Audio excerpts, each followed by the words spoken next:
For a lot of the continental United States, the riding season very well may be coming to a close in the next few weeks. And that's sad. The leaves are changing, the morning commute may be getting a little chilly, and if you're in the unfortunate circumstance of living in the more northern part of the country, you may be having to dust off your trickle charger and prepare to dose your gas tank with a shot of fuel stabilizer before putting up the old steed for winter. But before you jam your exhaust tip full of mothballs to keep away those pesky rodents, let's take a second to look back. If this was your first year of riding, you've probably hit some pretty major milestones that you will remember for the rest of your life. Today, we're going to break down the top 7 milestones for your first year of riding motorcycles. The big moments that make you go, oh yeah, I'm actually a motorcyclist now. This isn't about shredding lap times or conquering iron butt challenges. It's about those special little moments that shape your riding experience. Let's get into it.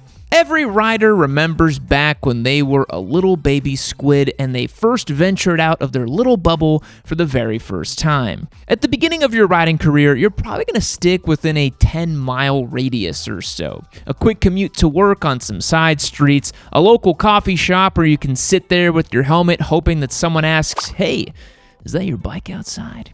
Or maybe a trip to Trader Joe's for some seasonal snacks and tasty bevs. But truth be told, a Trader Joe's parking lot is probably one of the most dangerous locations for any motorist, so maybe hold off on that one until you've really got your bearings. And then you can ascend to expert level status and make your way to a Costco parking lot at 11 a.m. on a Saturday. Truly bedlam, Mad Max territory. But eventually, one day will come when you decide, screw it, I gotta go further out there.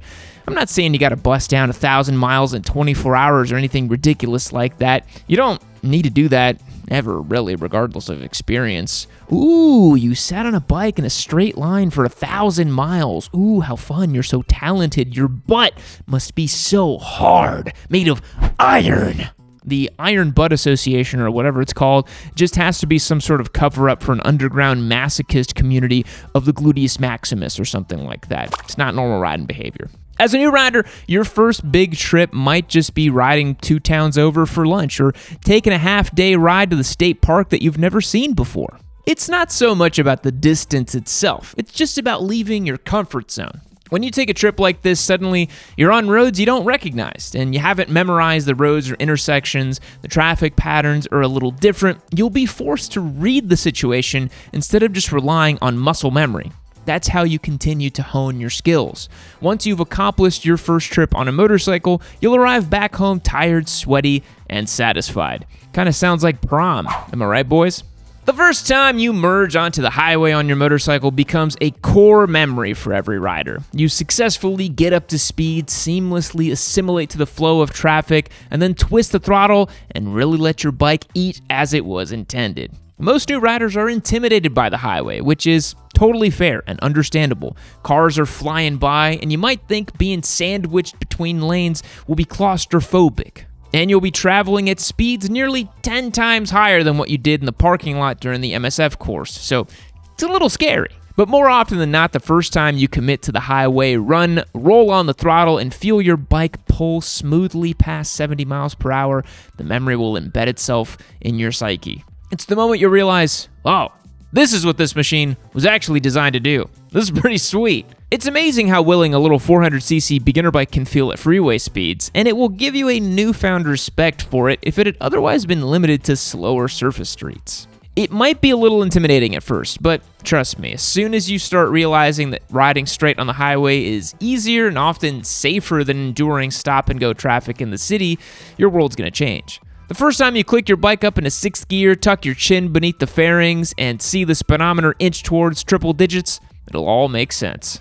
Let's do a little honesty hour. When you first start riding, your non-rider friends and family are immediately tired of hearing about motorcycles. You'll say something like, "Oh my God, countersteering totally clicked for me today," and then they'll be like, "Literally never talk to me again." They just don't understand. That's why your first group ride or meetup is such a milestone.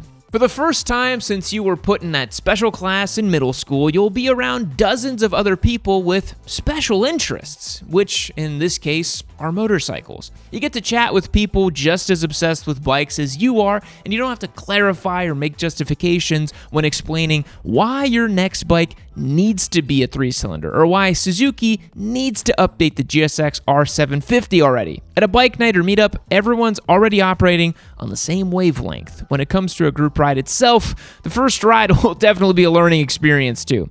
Riding with other riders and watching how they operate their bikes, you'll have to make some judgment calls as to what others are doing well and what you should learn yourself, and maybe what bad habits they have and maybe you could avoid. When you ride with others, you really start to understand how motorcycling is both an individual pursuit and a shared culture. You do feel a certain type of way when riding with a group. It probably unlocks some sort of tribal mentality, groupthink part of your brain. Just a bunch of dudes on clapped out sport bikes on the hunt to take down a woolly mammoth so they can feed the community. So, whether it's the social aspect of geeking out with the boys or experiencing the ride itself, your first meetup is the moment you realize you're not alone in this addiction. There are dozens of us.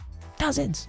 And of course, a quick shout out if you want to do the digital version of that, head to Yaminu.co, join the Discord server. It's like a bike night that never ends. Many like-minded degenerates, just avoid the furries and the guys who never shut up about like random Daytonas or Ducatis or whatever. This next milestone might not be as much of a feel-good moment, but it's a very real one nonetheless. At some point in your first riding season, you will have a close call.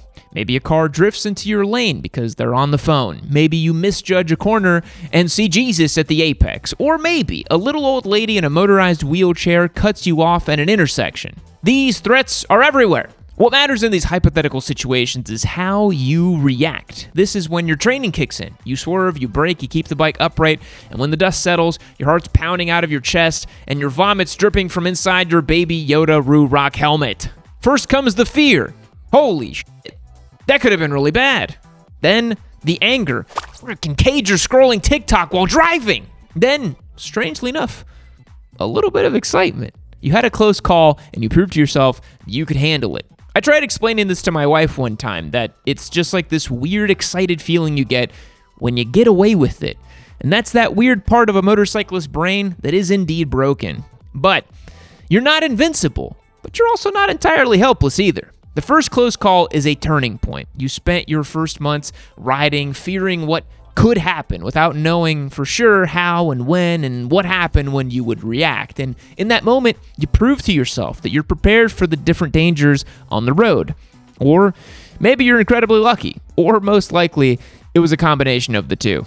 Most new riders are fair weather warriors. Blue skies, warm temperatures, minimal wind, and minimal traffic. That's where you get comfortable. I'm not gonna lie, that's my preferred riding as well, but it's not realistic. You've got so much on your plate as a beginner. Riding in good weather takes one more variable out of the equation. But sooner rather than later, Mother Nature decides to challenge you. Maybe you get caught in a rainstorm so unexpected the Weather Channel couldn't predict it if they had the Greek prophet Tiresias on staff as a meteorologist. Or maybe you just lose track of time and you end up riding home in the dark where the temperature dropped 30 degrees and you've got mesh gloves on and it's about to be chilly.